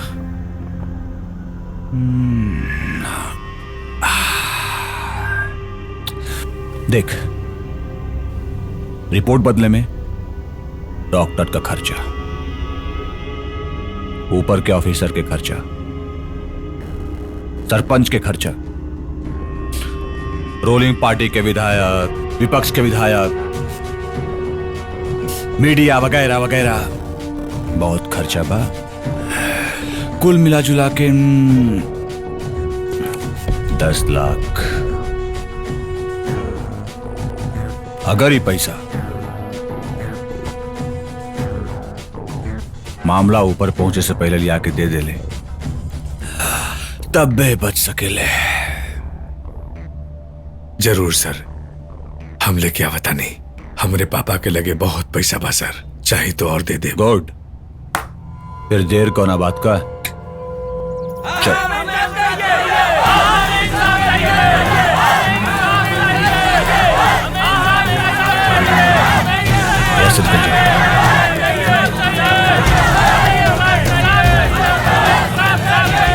शांत हो जाइए आप लोग, शांत हो जाइए। पहले आप लोग मेरी बात को ध्यान से सुनिए। मैंने एफआईआर दर्ज कर लिया है और इसका फैसला कोर्ट करेगी। एसपी साहब, हमनी के न्याय चाहिए। देखिए एसपी साहब, हमनी के रउआ पर बहुत भरोसा बा। एसपी साहब, हमने का इंसाफ चाहिए।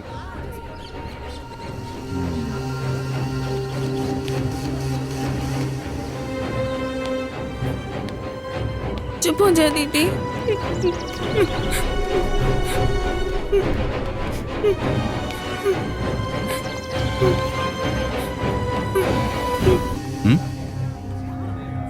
पैसा वाला पार्टी देख के पूरा परिवार का नियत बदल गई। एक नेक शरीफ खानदानी बच्चे पर उस पर रेप केस ठोक रहा है। प्रभु अपने असहाय लोगन के रक्षक बनैले हो प्रभु उनकरा जल्दी भेजिए। सबको मार के भगाओ, सबको मार के भगाओ।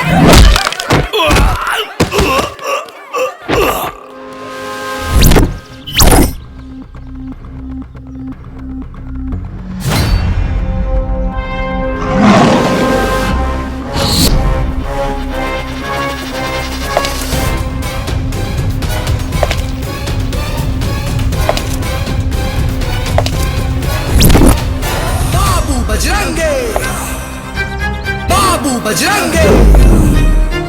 बाबू बजरंगे, बाबू बजरंगे, बाबू बजरंगे, बाबू बजरंगे, बाबू बजरंगे, बजरंगी बजरंगी बाबू बजरंगी, बजरंगी बजरंगी बाबू बजरंगी, बजरंगी बजरंगी बाबू बजरंगी। ए लोग के बचावे तो हम आ गए नहीं एसपी। अब तोहनी के बचाई।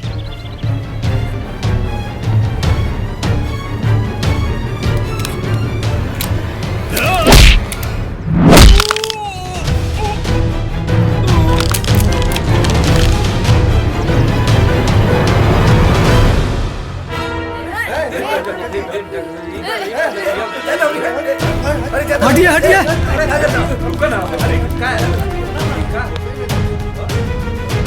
Oh my God.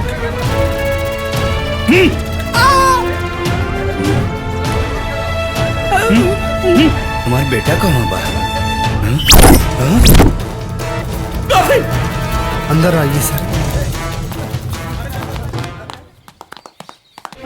डीआईजी तुम्हें जितना पुलिस बल लगे लगाओ, हमें वो वांटेड मुजरिम चाहिए। काहे टेंशन ले रहे हो डीआईजी?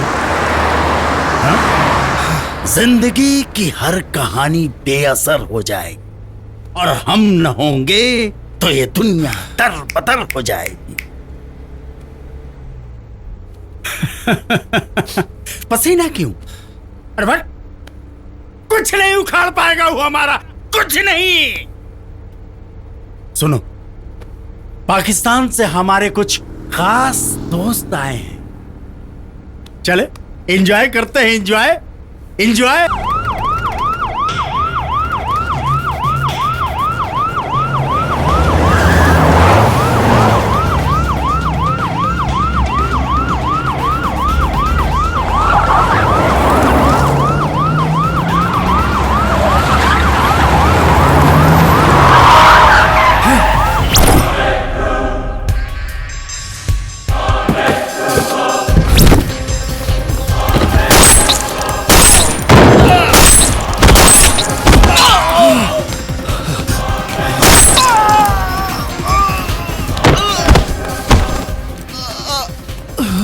बजरंगी बजरंगी हमको माफ कर दो, बजरंगी माफ कर दो हमको।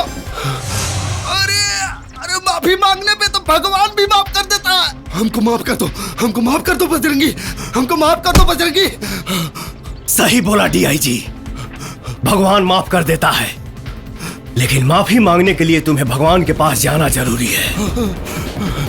भगवान इसे माफ करना।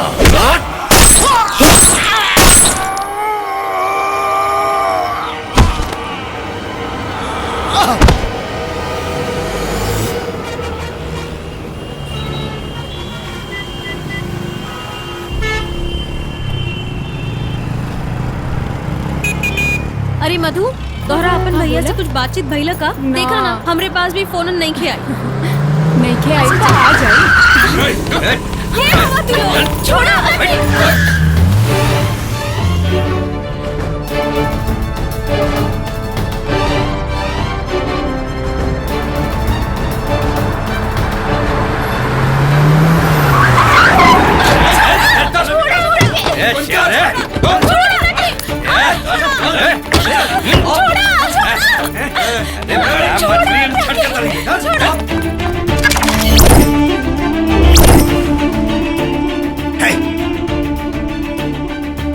मुझे मालूम है कि तुम्हारा अगला टारगेट मैं हूं, पर मुझे मारने के लिए तुम्हें दोबारा जन्म लेना पड़ेगा, दोबारा। चलो, तुमको एहसास तो है कि तुम्हारी मौत मैं ही हूं। मुझे मारने का ख्वाब छोड़ और अपनों को बचाने के बारे में सोच, अपनों के बारे में। ले भैया, हमनी के बचा ली। बाबू, बाबू, बाबू, बाबू।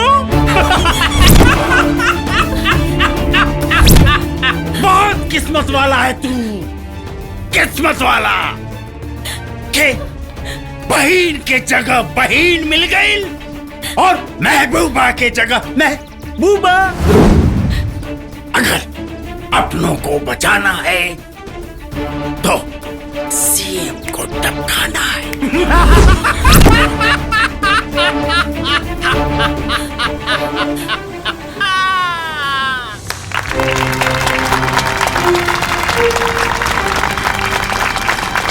बैठ जाइए, बैठ जाइए, बैठ जाइए।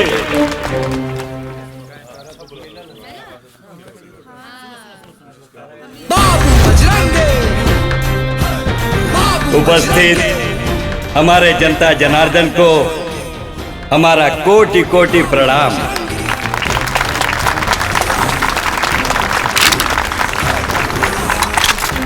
आप लोगों को लाख लाख धन्यवाद कि आप लोगों ने इस राज्य का मुझे मुख्यमंत्री के लायक समझा।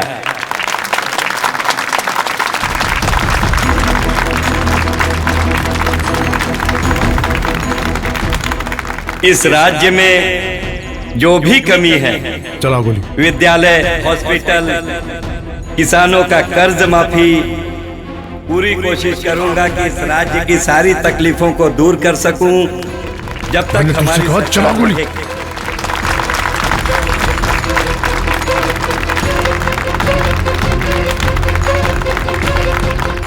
आप सभी लोग जैसे मेरा साथ दे रहे हैं, इतनी देर क्यों कर रहा है? चला गोली। कोशिश करूंगा कि इन 5 सालों में जो भी राज्य हमारा पिछड़ा है उसे हम एक रोल मॉडल के रूप में तैयार कर सकें। आप सभी लोग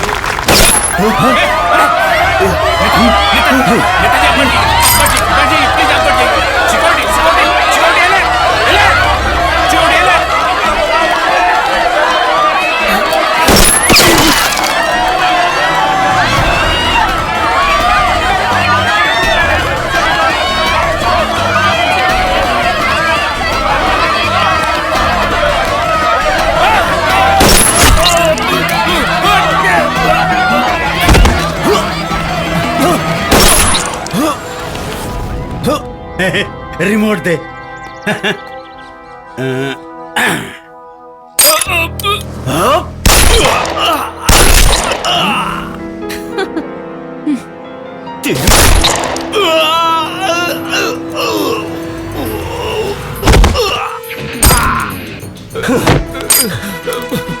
हे बाबूजी, हमरे बहन के जान खतरा में बा। बेटा हमार चिंता छोड़ा, तू अपनी बहन के बचाएला, अपनी बहन के बचाएला बेटा। जा तू हमारा हेलीकॉप्टर ले ला और अपन बहन के बचाओ। थैंक यू सर। जा।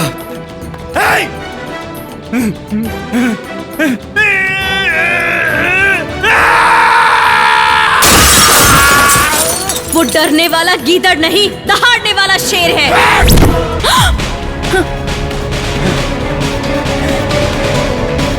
एक ताकतवर को मारने के लिए भगवान दूसरा ताकतवर मर्द जरूर पैदा करता है। मेरे भैया आ रहे हैं तेरी मौत बनके।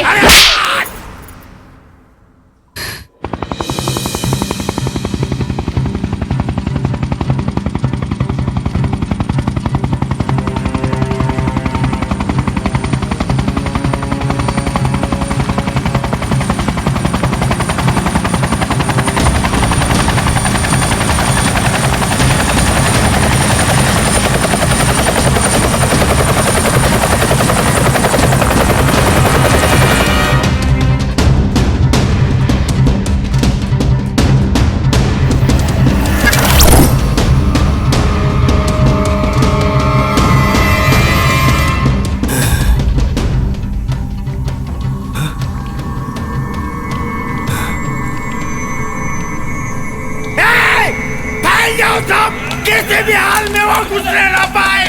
जाओ।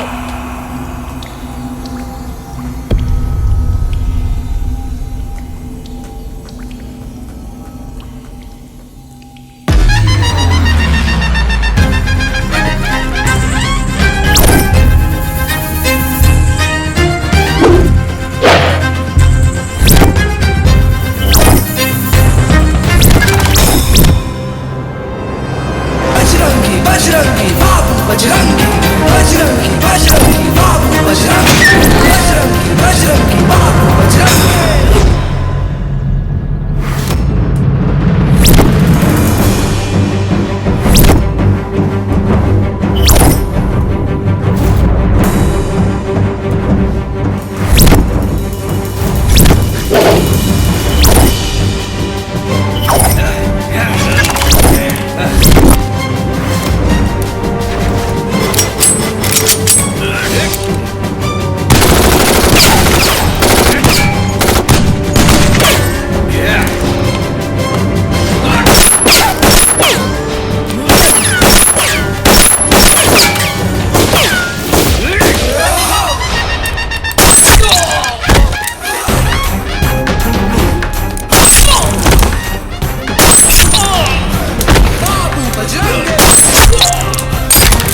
चल चल चल चल चल जल्दी चल चल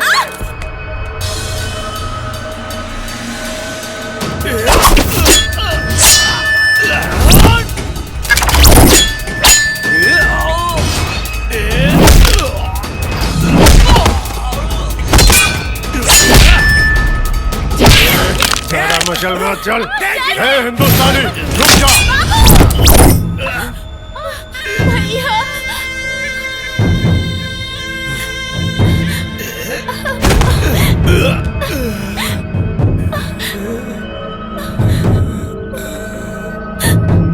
बाबू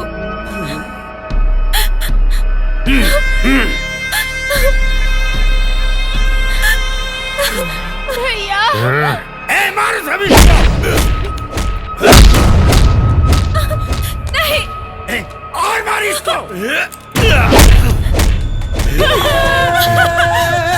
ले चलो इसको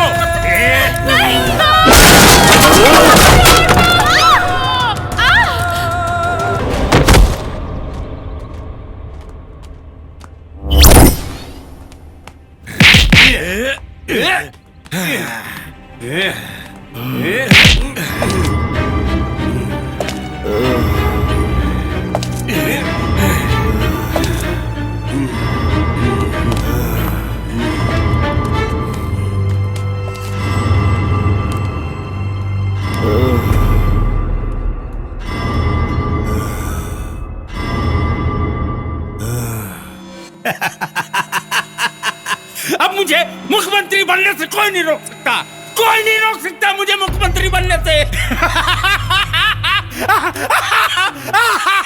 कोई नहीं रोक सकता मुझे मुख्यमंत्री बनने से। और तू बचाएगा इस देश को, तू सीएम को तू नहीं मारेगा तो कोई और मारेगा। अरे हिंदू नहीं तो कोई मुसलमान मारेगा। अरे बड़े ही बुज़दिल और कायरों का देश है तेरा। यहाँ के लोग सिर्फ और सिर्फ लड़ते हैं, कभी धर्म के नाम पे लड़ते हैं तो कभी जात पात के नाम पे लड़ते हैं। और तू बचाएगा इस देश को। तुझे मालूम होना चाहिए कि मैं जिस चीज को बनाता हूँ उसको मिटाता भी मैं खुद ही हूँ। मैं खुद। अरे तेरे परिवार को किसने मारा? मैंने।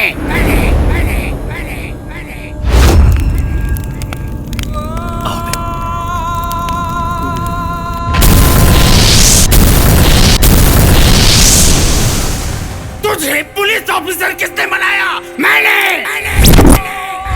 यहाँ साइन करो, बाकी की प्रक्रिया मैं पूरी कर लूंगा। और आज तू वांटेड है, वो भी बनाया मैंने। और तुम्हारी होने वाली पत्नी को भी मारा मैंने।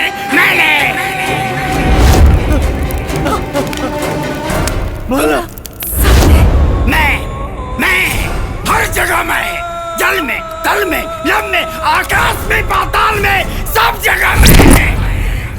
जिंदगी की हर कहानी बेअसर हो जाएगी और हम न होंगे तो ये दुनिया दरबदर हो जाएगी। तू बचाएगा इस देश को। तेरे इस हाल के बाद अब हिंदुस्तान की बारी है। मैं हिंदुस्तान का अस्तित्व मिटा दूंगा, मैं अस्तित्व मिटा दूंगा मैं हिंदुस्तान का। अरे जिसकी जय तय है उसकी जय कैसी? नहीं बोलता भारत माता की जय। क्या कर लेगा तू? बोल। अरे क्या लेगा तू मेरा? बोल। ए बाबूजी, ए भाई, ए ज्योति,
अपनी माँ नहीं मानता, मैं उसे एक बाप का नहीं मानता। पड़ोसियों के औलाद साले, जिस माँ ने तुझे पनाह दिया उसकी जय नहीं बोलेगा, उसकी जय नहीं बोलेगा रे दोगले। सुन, 7 सुरों को मिलाकर एक लय बोलो, और जिसके रगों में है एक बाप का खून, केवल वही भारत माँ की जय बोलो।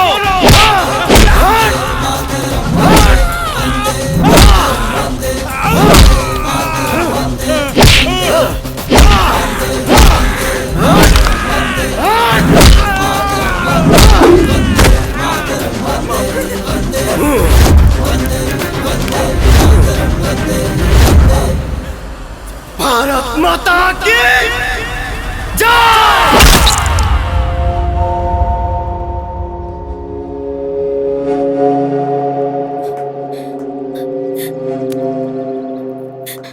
बहिन हमार, भैया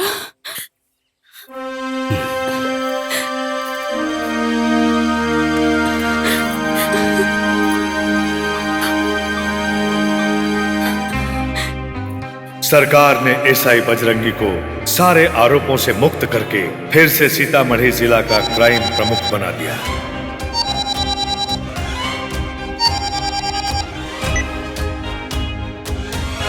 हेलो,